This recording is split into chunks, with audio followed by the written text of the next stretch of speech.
조갑제 TV 시청자 여러분 안녕하십니까? 2025년 4월 3일 오후 4시 22분입니다. 어제 있었던 재보궐선거에서 국민의힘이 참패를 했습니다.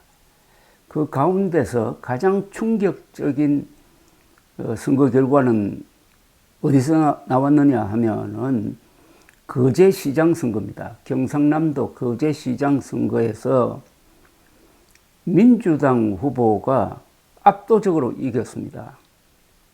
민주당 후보가 이긴 것도 아주 이례적인데 압도적으로 이겼습니다.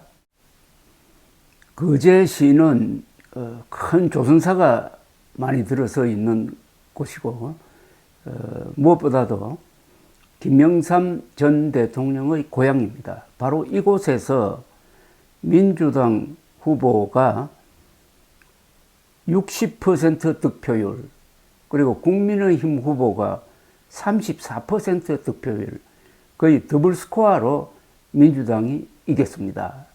이게 다가오는 조기 대선에서 국민의힘이 아주 고전할 것이라는 것을 내다보게 합니다.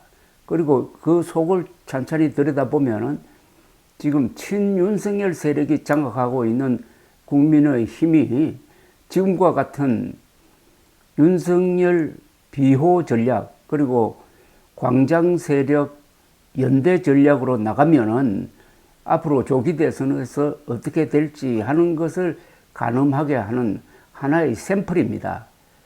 이 사안을 잘 분석한 글이 하나 올라왔기에 이를 소개하려고 합니다. 박상수 변호사는 국민의힘 인천 서구갑 당협위원장입니다. 이분이 페이스북에 요 거제시장 선거를 분석해서 글을 올렸습니다. 이렇게 썼습니다. 역대 지방선거에서 딱 한 번 민주당에 패배한 선거구가 경남 거제시장이다. 그 한 번의 패배도 52대 45로 7%포인트 차이의 패배였으며 박근혜 대통령 탄핵 직후 기록적 패배를 당한 2018년 지방선거였다. 탄핵이 인용된 것도 아니며 전 국민 대부분이 계몽되었다고 하고 중도는 없다면서 이미 보수로 모두 계몽됐다는 이번 보궐선거에서 60대 34 더블스코어로 패배한 것이다. 지난 7번의 선거 중 6승 1패를 했고 한 번 패배한 것도 박근혜 대통령 탄핵 이후 7%포인트 차이 패배가 전부인 거제시장의 패배는 내년도 우리 당의 지방선거 전망에 어두운 그림자를 던진다. 총선 대패 직전 강서구청장 보궐선거도 텃밭이 아닌 서울의 서부 지역이었음에도 17% 차이 패배였다. 이번에는 7승 1패하던 텃밭에서 26%포인트 차이 더블스코어 패배다.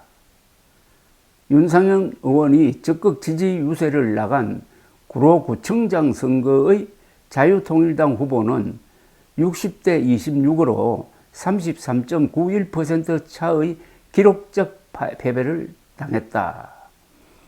여기는 국민의힘이 후보를 내지 않았습니다. 그 대신 자유통일당 후보를 밀었는데도 60대 26으로 그 차이가 33.91% 포인트니까 어마어마한 말하자면 참패를 했다는 이런 이야기입니다.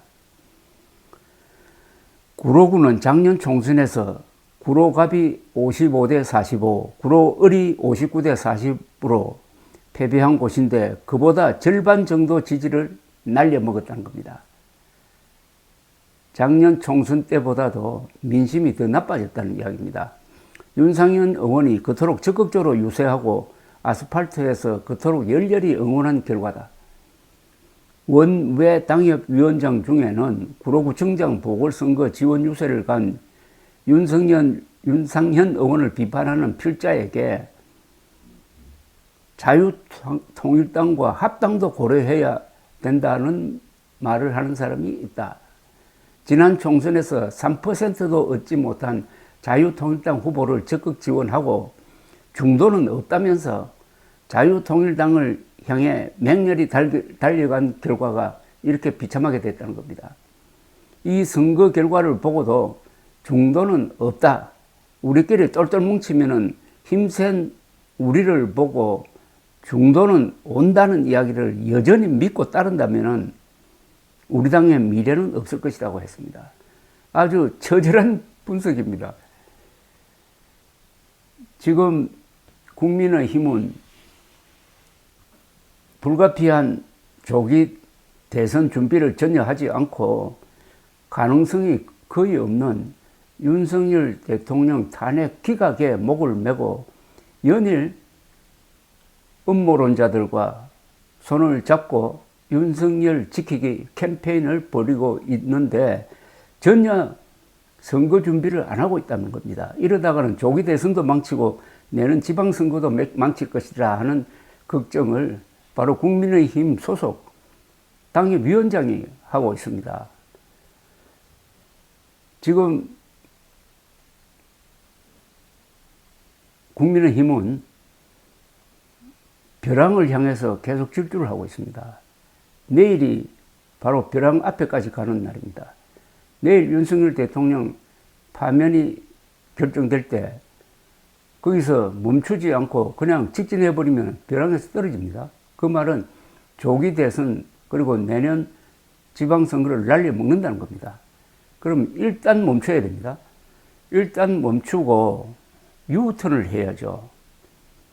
일단 멈추면은 스키드 마크가 있어가지고 그대로 밀려가지고 절벽에서 떨어질 수도 있습니다. 그러나 일단 스키드 마크가 생기더라도 멈출 가능성이 더 많죠. 그래서 일단 멈춰야 됩니다. 근데 이런 식으로 해가지고 일단 멈춰지겠느냐 하는 이야기죠. 지금 음모론자들에게 하이제킹 당한 국민의힘은 뭔가 꿈을 꾸는 것 같아요. 멀리서 보면 좀비화 된 것 같기도 하고. 지금 국민의힘 국회의원 중에서 지난 총선이 부정선거로 패배했다고 믿는 사람은 단 한 사람도 없습니다. 그런데도 윤석열이 부정선거 있었다고 하니까 그 길로 계속 내달리고 있습니다. 삶을 포기한 존재죠. 정치란 것은 생존투쟁인데 생존투쟁을 포기하고 영혼을 음모론자들에게 팔고 그래서 완전히 좀비화가 되어가지고 하나하나 하는 행동이 이성과는 그리고 계산과는 맞지 않는 충동적 행동을 하면서 망상까지 덧붙여가지고 내일 기각이 틀림없다고 지금 단단히 생각을 하고 있는 이런 사람들이 국민의힘의 주도권을 잡아가지고 조기 대선 총선에 임할 때 그 결과가 어떻게 되겠느냐. 바로 어제 결과가 보여준다는 겁니다. 거제도에서 어떻게 더불어민주당 후보가 6대3, 2대1 더블 스코어로 이길 수 있느냐. 광장에서 비상계엄령이 아니라 비상계몽령이다. 윤석열에 의해서 드디어 국민들이 깨어났다. 이제는 중도도 없다. 중도가 다 보수로 돌아왔다. 보수만 뭉치면 된다. 이런 주장을 하다가 어제 성적표를 받았던 권영세, 권성동 두 권씨가 어떤 계산을 하고 있는지 솔직하게 이야기하면은 내년 지방선거는 물론이고 이번에 6월 초에 있을 가능성이 매우 높은 조기 대선에는 관심이 없고 어떻게 하든지 당권을 장악해가지고 내년 지방선거 그리고 그 다음에 있을 총선에서 그 기득권을 놓지 않으려고 하는 오히려 그 목적밖에 없는 것 아닙니까? 그렇다면 국민의힘은 보수당도 아니고 여당 자격도 없고 그냥 토호당이고 웰빙당이고 음모당이고 컬트 그룹 아닙니까? 감사합니다.